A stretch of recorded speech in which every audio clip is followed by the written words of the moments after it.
Olá, graça e paz.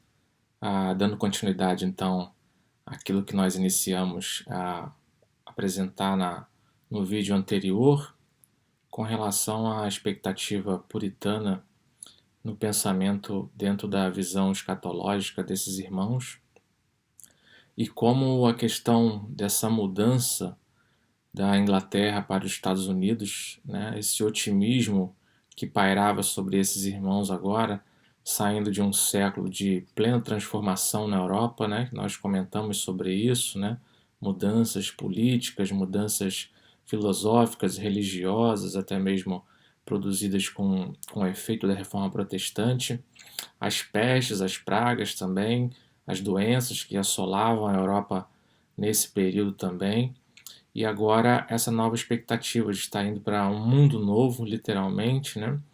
E como isso afetava mesmo o pensamento escatológico, essa visão daquilo que nós hoje chamamos de uma visão apocalíptica, né? As pessoas acabam trazendo esse tipo de pensamento, esse tipo de a interpretação, né, visão para as coisas dos fins dos tempos. Né? Até mesmo aqueles que não professam uma fé em Cristo, não são cristãos, eles acabam produzindo, né, visões, ideias, né, até mesmo os cinemas, né, acabam trazendo bastante filmes assim com ideias de fim dos tempos, e nós queremos trazer uma visão clara em relação a isso, né? Por que, que nós temos essa esperança escatológica?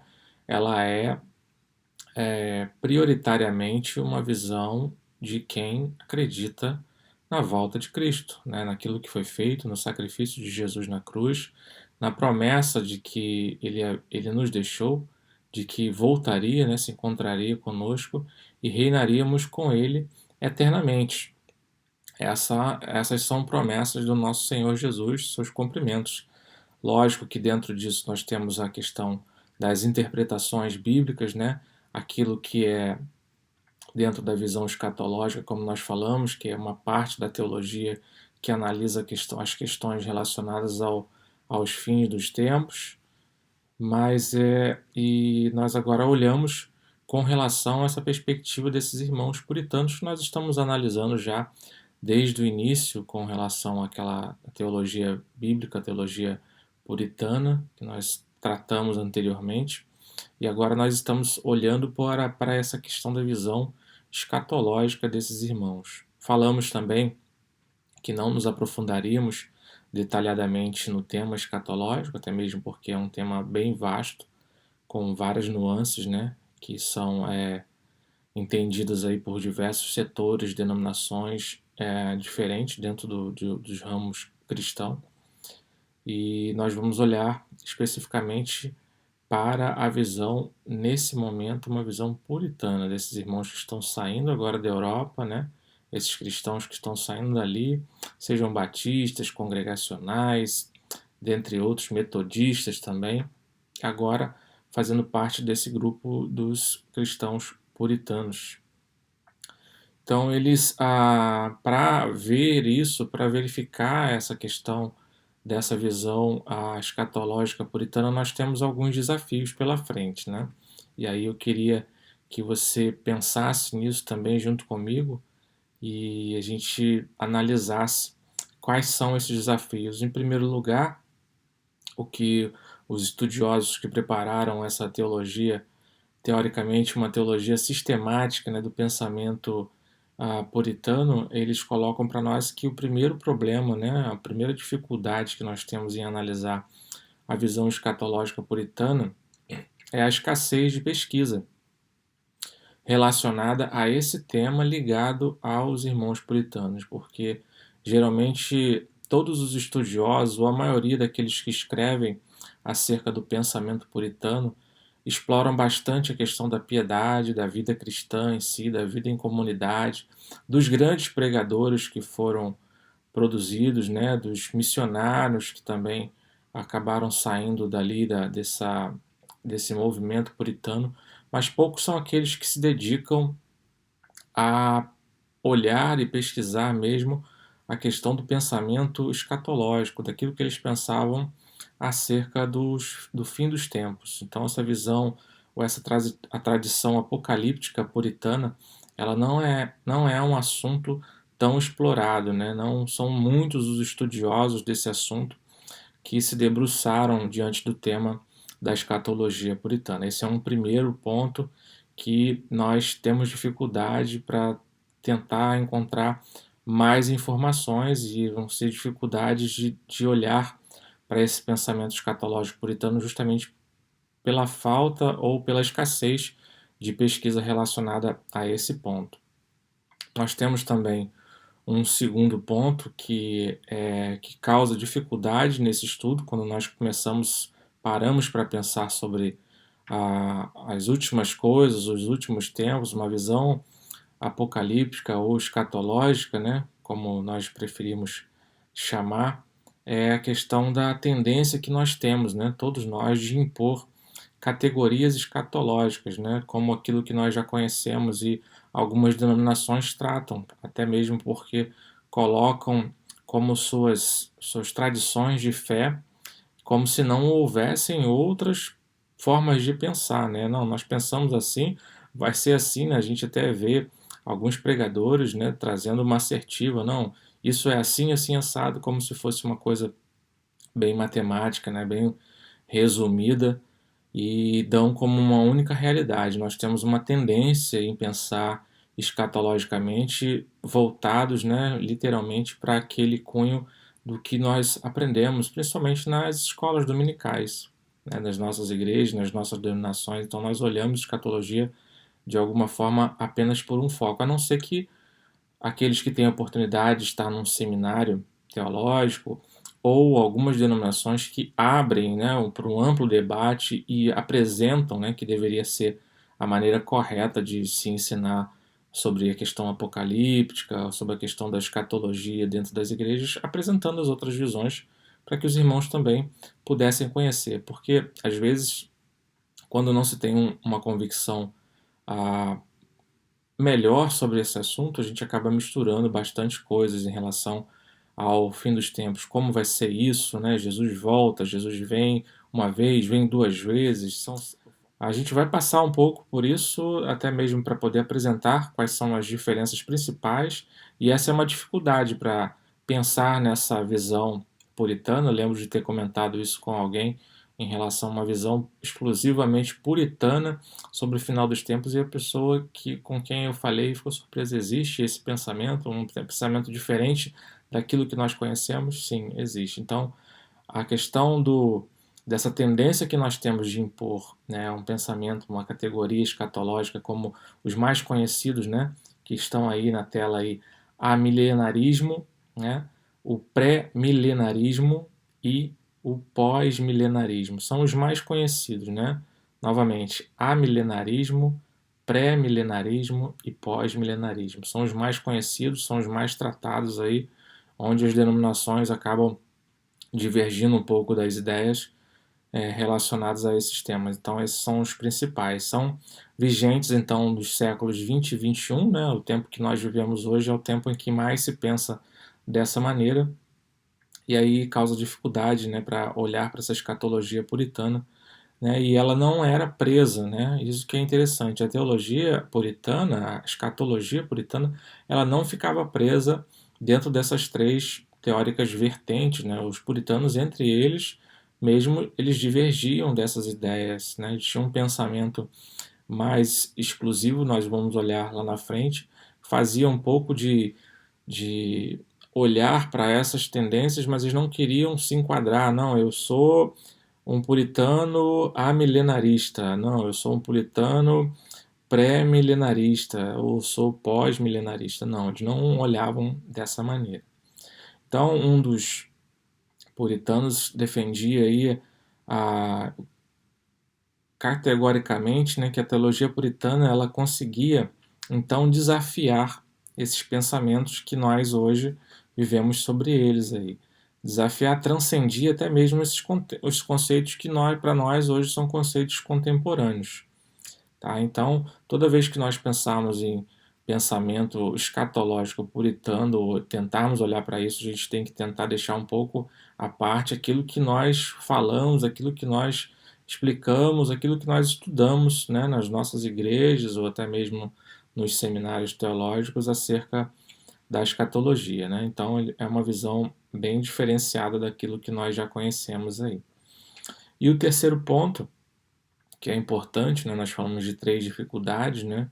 Ou desafios para entender um pouco da escatologia puritana, é que o século XVII em si, que nós falamos, um tempo de muita transformação, houve nesse tempo, no século XVII, uma explosão escatológica. Muito se pensava acerca do final dos tempos, né? Não existe uma perseguição, cristãos sendo mortos, tudo isso traz para eles também essa explosão, né, de vários pensamentos, várias ideias escatológicas dentro daquela a realidade na Europa ali.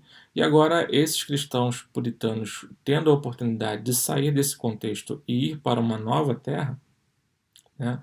Ou seja, aquilo que nós falamos no começo, uma cidade situada sobre o monte, né? Na visão deles, eles começam sim a trazer um novo pensamento sobre a questão escatológica. Tá? Então, eu preciso entender, essa também é uma dificuldade, o contexto, né, de muitas coisas que estavam se passando ali, várias visões escatológicas no meio daquela transformação do século XVII. E aí as ideias específicas que eram desenvolvidas durante essa época, elas variavam entre os próprios puritanos também, né? Porque já vinham de várias tradições distintas.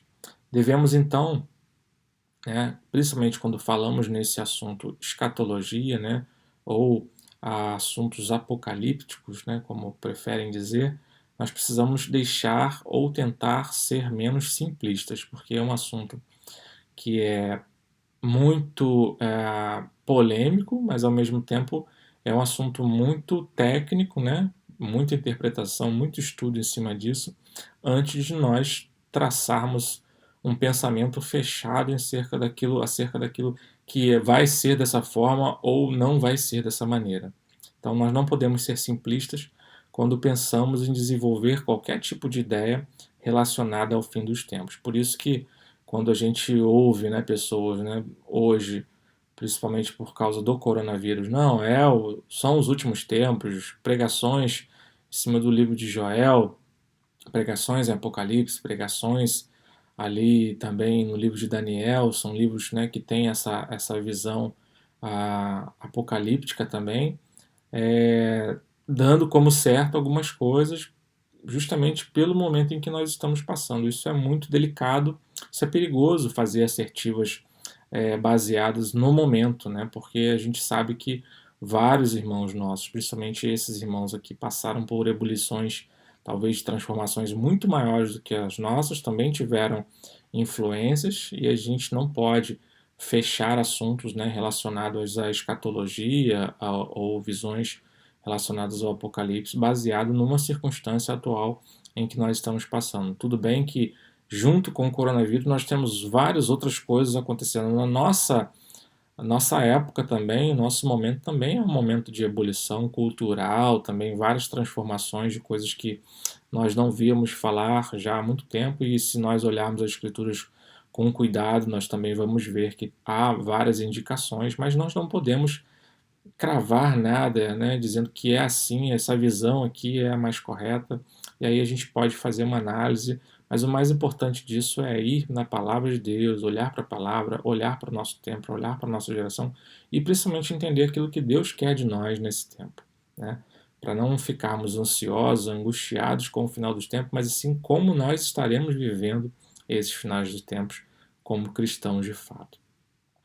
Então a gente falou aqui um pouquinho sobre a questão desses pensamentos. Eu queria deixar aqui para você rapidamente, bem por alto, né, só para você ter uma ideia, quando a gente fala dessas visões que são do nosso século, são vigentes no nosso século. Então nós temos aí o que é chamado de pré-milenarismo ou pré-milenismo histórico, né, são a mesma coisa, né? Ele também denominado aí de pré-milenismo clássico, né? Que ele não é o pré-milenismo dispensacional. O que diz então esse conceito? Os pré-milenistas sustentam que o retorno de Cristo será precedido de certos sinais, depois seguidos de um período de paz e justiça, no qual Cristo irá reinar sobre a terra em pessoa como um rei. Os pré-milenistas, então, históricos, entendem a volta de Cristo e o arrebatamento como um só e o mesmo evento. Eles veem uma unidade nesse pensamento. Portanto, eles são distintos dos pré-milenistas dispensacionais, que já é uma outra vertente de pensamento, que consideram como dois eventos separados pela tribulação de 7 anos. O pré-milenismo foi a interpretação escatológica que foi predominante nos 3 primeiros séculos da igreja cristã. Então a igreja passou seus 3 primeiros séculos aí com essa visão pré-milenista histórica. Foi uma interpretação, né, interpretação que foi predominante. Os antigos pais da igreja, né, conhecidos como pais da igreja, Papias, Irineu, Justino Marte, Tertuliano e outros sustentaram essa concepção e essa visão da igreja. Então, eles trazem como argumento uma cronologia do livro de Apocalipse, né, de 10 a 20, mostra que imediatamente após a segunda vinda de Cristo irá acontecer o seguinte: uma prisão de Satanás, né, capítulo 20 de Apocalipse, versículos de 1 a 3. A primeira ressurreição está aí dentro do capítulo 20, de 4 a 6. E o início do reino de Cristo, capítulo 20, de 4 a 7, por 1000 anos, né? Aí dos capítulos. Que ela está cunhada em cima dessa ideia, dessa visão, né, desse conceito, uma declaração pré-milenista, né, histórica, de pensamento relacionado à escatologia. Mas nós também temos a visão que é pré-milenista dispensacional. Como é que essa visão pré-milenista dispensacional pensa? O conceito é o seguinte: os adeptos dessa escola são aqueles que geralmente sustentam o conceito de 2 estágios na vinda de Cristo. Ele virá para a sua igreja, aquilo que chamamos de arrebatamento, e depois com a sua igreja vai voltar, né, que aí já é a revelação. Os dois eventos são separados por uma tribulação de 7 anos. Existe então uma distinção a distinção consistente entre a Israel e a igreja, como duas coisas totalmente separadas ao longo da história. Eles olham para Israel de uma maneira e a igreja de uma outra forma. Então esses são os pensamentos aí. O conceito também mantém uma hermenêutica, uma interpretação consistente que permite a Israel cumprir as promessas que lhe foram feitas e a igreja cumprir as suas promessas. São coisas separadas. Israel cumpre o seu propósito e a igreja cumpre também os propósitos da igreja. Então esse é o que nós chamamos de pré-milenismo dispensacional. Existe também o pensamento que é chamado de pós-milenismo. E como esse pensamento vê essa questão do milênio? A declaração é a seguinte: os pós-milenistas creem que o reino de Deus está sendo estabelecido agora, por meio do ensino, da pregação, da evangelização e das atividades missionárias. O mundo será cristianizado e a consequência será um longo período de paz e prosperidade que eles chamam de milênio. Isso será seguido pela volta de Cristo. Esta posição, aparentemente, está alcançando mais adeptos em círculos contemporâneos, como o Instituto de Estudos Cristãos para a Reconstrução Cristã. O principal proponente do pós-milenismo tradicional foi Lorraine Botner. E aí tem um livro escrito sobre isso, né, que é O Milênio. Então, alguns proponentes aí importantes da visão pós-milenista inicialmente era o próprio Agostinho, né? A Charles Hodge, que é um teólogo muito famoso também, eles sustentam esse pensamento. E tem um argumento a favor, né? Que é, em certo sentido, o governo do Espírito de Deus no coração do crente é o próprio milênio. E aí citou como base o Evangelho de João, capítulo 14 e 16. Tá ok? Então, esse é um pensamento pós-milenista. E, fechando aqui, dentre os principais, temos o pensamento que é conhecido como amilenismo. E esse conceito diz o seguinte: a Bíblia prediz um contínuo crescimento paralelo do bem e do mal no mundo, entre a primeira e a segunda vindas de Cristo. O reino de Deus está presente agora no mundo por meio da sua palavra e do seu Espírito e da sua igreja. Esta posição também tem sido chamada de milenismo realizado. E aí os proponentes dessa visão, teólogos famosos, são Louis Berkhof, Abraham Kuyper, são os mais famosos dentro dessa visão, e Berkauer também são dos teólogos que sustentam essa visão do amilenismo.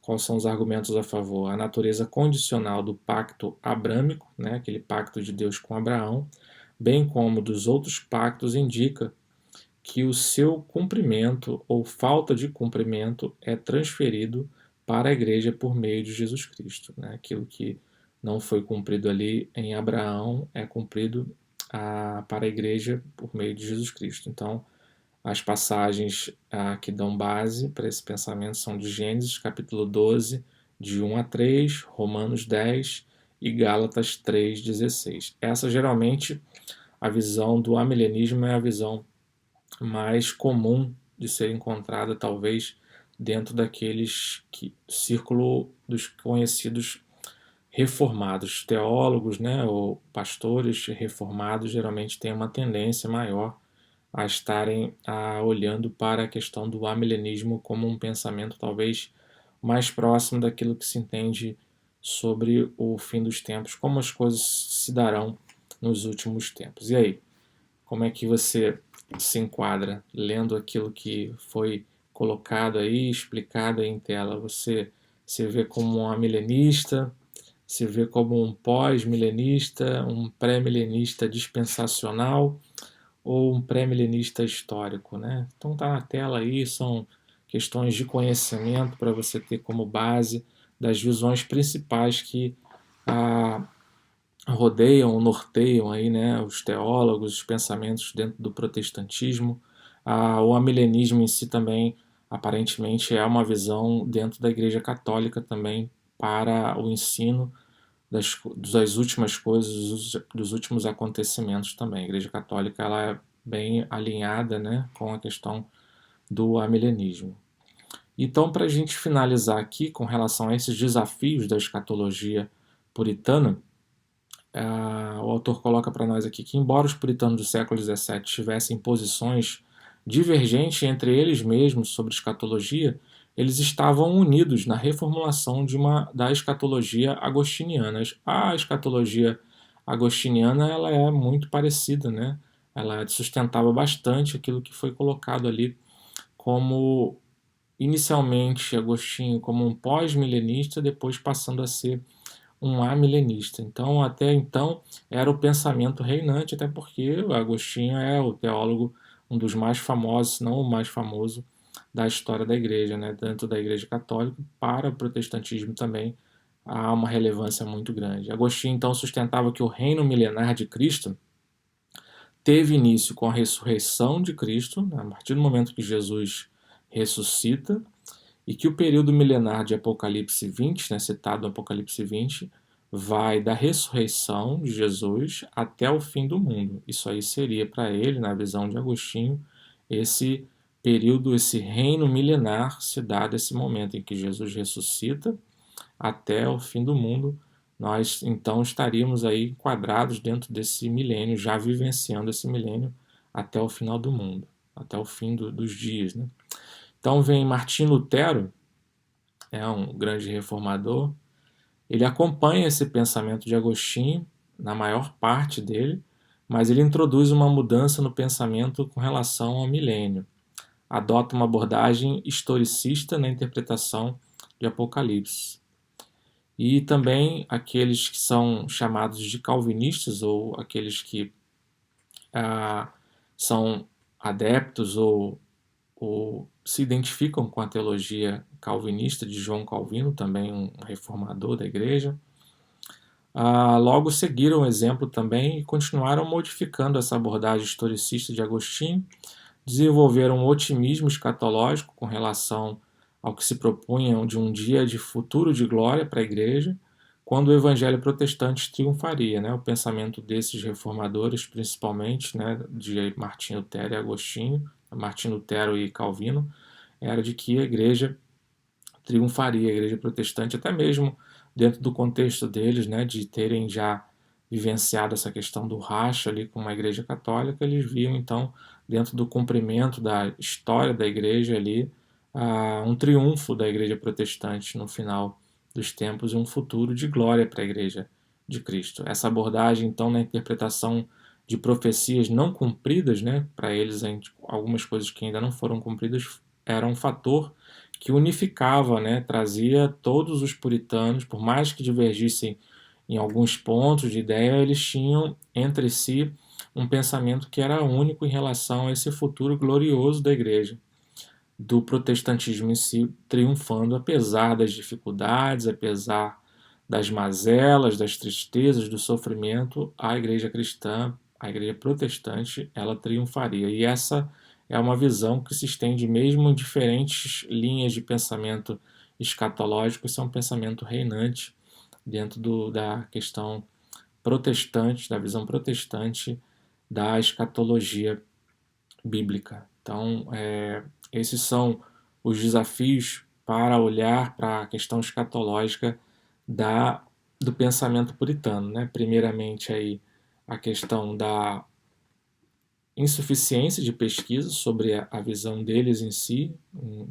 em grande parte, a questão dos nossos pensamentos atuais, né, modernos, em relação à escatologia, até mesmo dentro dessas linhas de visões que nós falamos aqui, desses conceitos acerca da escatologia, a gente acaba indo muito nessa direção, e o contexto em que eles viviam da explosão de pensamentos sobre o fim dos tempos, em que esses irmãos também viveram e foram ali formando seus pensamentos em cima disso. Depois disso, nós vamos entender o que quer dizer essa questão histórica, né? Uma hermenêutica, uma interpretação historicista da escatologia, ou seja, se ver dentro da história, vivenciando os últimos tempos, era isso que passava na cabeça desses irmãos puritanos. Eles estavam vivenciando, né, em cada momento das suas vidas, na sua história, naquele período ali, os últimos tempos. Eles eram parte integrante, estavam vivenciando os últimos tempos ali na vida deles, em tudo que eles viviam, seja no evangelho, a forma de pregar, a sua forma didática de ser, a sua forma devocional, tudo isso estava relacionado com um pensamento em que eles estavam vivendo já os últimos tempos. Então, no próximo vídeo nós vamos pensar um pouco acerca disso, dessa questão dessa hermenêutica historicista. Nós olhamos agora sobre os desafios da escatologia puritana, como é difícil pensar e olhar para o pensamento puritano acerca das últimas coisas, dos últimos tempos. E no próximo vídeo nós vamos falar sobre essa interpretação. O que quer dizer ser parte desses últimos tempos? O que isso acarretaria e como isso foi forjando o cristianismo desses irmãos puritanos por entenderem que eles já estavam vivendo no cumprimento das últimas coisas. Que Deus te abençoe. Você possa então estar visualizando aí os textos que foram expostos aí, foram comentados, esses pensamentos. Eu vou colocar também na descrição do vídeo embaixo uma recomendação de um livro, né, Teologia em Quadros, que ele vem colocando a diferença entre cada pensamento escatológico. Você pode fazer uma diferenciação melhor, com mais calma depois. Mas o importante também é você não deixar de fazer o seu comentário, dar o seu like nesse vídeo também, né? Dar sugestões. Se ainda não está inscrito no canal, aí do lado está escrito aí em letras de forma aí vermelho, inscreva-se. Você clica aí, se inscreve. Se já está inscrito, tem o sininho aí que você pode clicar nesse sininho e aí toda atualização, todo vídeo novo, o próximo vídeo que nós vamos postar aí, você já vai estar recebendo ele diretamente a atualização, tá bom? E aí também, você tendo tempo, tendo interesse, quiser ver os outros vídeos que nós tratamos também sobre essa questão da vida dos irmãos puritanos. Agora nós estamos falando do pensamento escatológico, em que eles tinham, mas anteriormente nós trabalhamos aí 6 vídeos falando sobre a vida cristã, né? Uma questão da vida prática desses irmãos puritanos acerca da sua vida, da sua fé, da sua devoção, né? Da sua vida devocional, de tudo isso aí e quão importante isso é para nós, quão inspirador isso é para nós também nesse tempo presente. Deus te abençoe, em nome de Jesus.